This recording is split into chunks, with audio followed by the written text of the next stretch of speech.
Ever since Hitler came to power in 1933, writers have been trying to fathom him and his personal life, and he is already the subject of major biographies by Alan Bullock, Joachim Fest, and Ian Kershaw. These publications and dozens more seek to explain Hitler.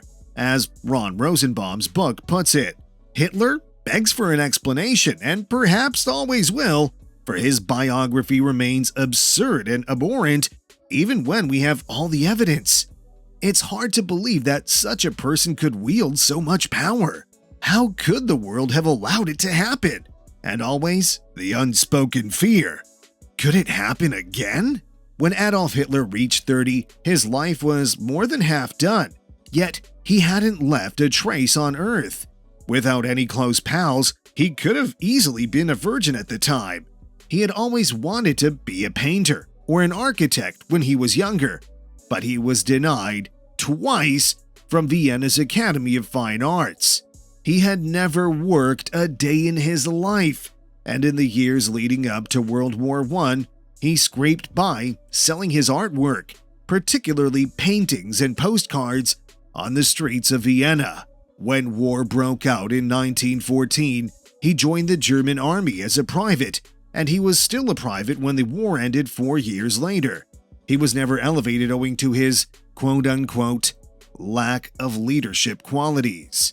Yet, a few decades later, Nazi followers would be cheering for this nameless failure to lead them to victory in the Second World War. Hitler took on the role of Chancellor of Germany at the age of 43, and by the time he was 52, he could claim that he was the most powerful man in the history of Europe, having amassed an empire that covered the whole of the continent. Hitler's rapid ascent to power and ultimate catastrophic collapse was a phenomena that had never before been seen in human history. All that has been documented in a number of books, but his personal life was a bit of a mystery. In general, people described him as being highly polite to strangers, a lively conversationalist at mealtimes, and a real joy to be around in the presence of children. He enjoyed talking about and going to the opera. Having said all that, he had very few genuine friends. Those he picked up as friends had to have something in common with him. Before he became the Führer, he used to obsessively visit opera performances with his mate, and why, during his reign, he was friends with the architect Albert Speer. Hitler was quite interested in learning more about it. His personal valet, Heinz Linde, wrote a book about his years till the very end being Hitler's personal servant. Hitler had a passion for eavesdropping on rumors and liked the company of the spouses and children of his closest advisors. Albert Speer and Martin Bormann's kids regularly visited the Berghof. There are actual newsreels that show Hitler hosting tea parties for kids and giving gifts to young children throughout his reign. Hitler had a modest bedroom and a small wardrobe at the Berghof. He enjoyed being a vegetarian, and he wouldn't let his guests smoke around him, which also translates to rarely drinking alcohol. He was a very different person in his own home, surrounded by close friends and family, than he seemed in TV footage taped in front of large audiences. Low-key and self-deprecating, he was also an avid fan of humor. Besides that, he enjoyed taking car drives to the nearby village and going for nighttime strolls with his chauffeur and Herr Linde, particularly when the goal was to avoid being recognized by anyone. At home, people could talk about almost anything except for the Jewish question. Baldur von Schirach was a leader of the Hitler Youth and Gaultier of Vienna. His family spent a lot of time in the Berghof before and after the war. Unfortunately for his wife, she questioned Hitler directly about why the Jews in Vienna were being mistreated and if he knew anything about that. Hitler was enraged, even though she was one of the few women who were allowed to speak to the Führer on a first-name basis. He ordered her out of the Berghof immediately and permanently banned her from it.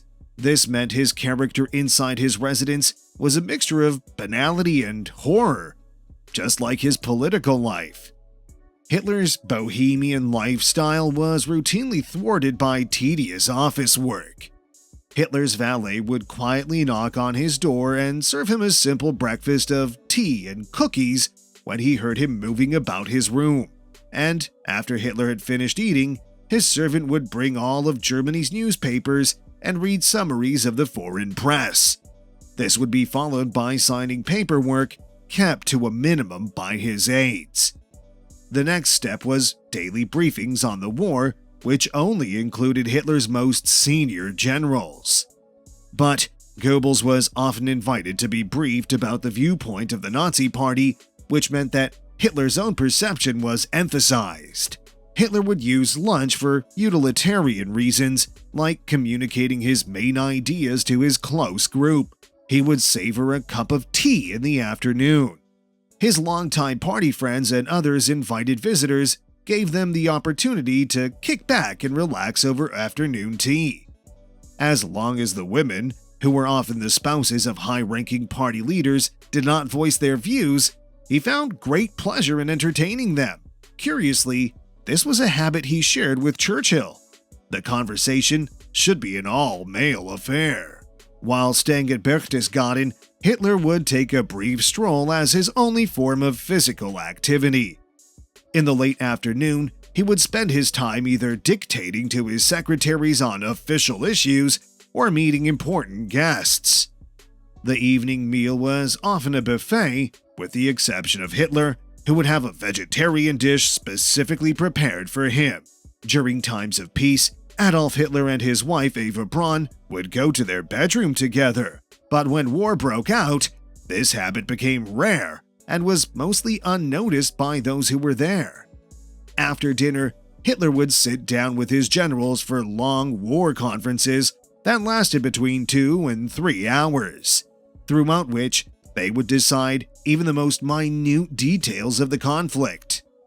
He shared Clemenceau's view that war is too important a matter to be left to generals. When these meetings ended before the war, Hitler would watch 1 or 2 movies, usually musicals.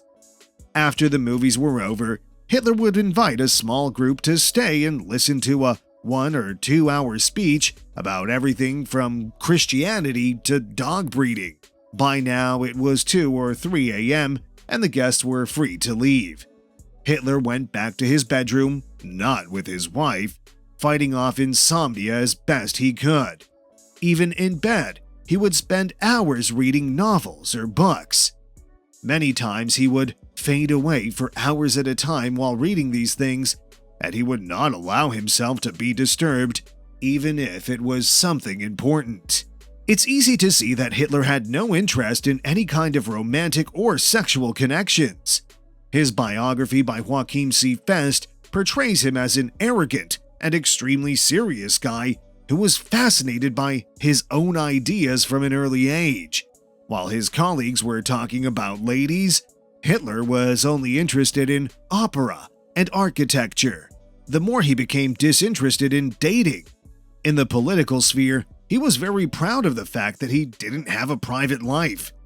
Hitler was a bachelor and seemed to have no lovers or girlfriends, in contrast to the majority of his colleagues who were fathers of large families. He considered himself an ineligible bachelor since he was the kind of guy who didn't want to dedicate himself to a single individual, but rather to a whole nation. But this picture, like so many others created by the Third Reich, was deceptive and intended to deceive. Hitler, who was said to have been unmarried his whole life, was actually involved with a number of different women throughout his lifetime. The specifics of these affairs shed light on a distinct side of him, one in which his desire for power and control extends into the realm of his personal life. Each of his relationships was more problematic than the last, and all ended in suicide. The day before Hitler committed suicide, he had Blondie, his German shepherd, poisoned so that he could test the cyanide before he and his new wife Eva Braun took it themselves.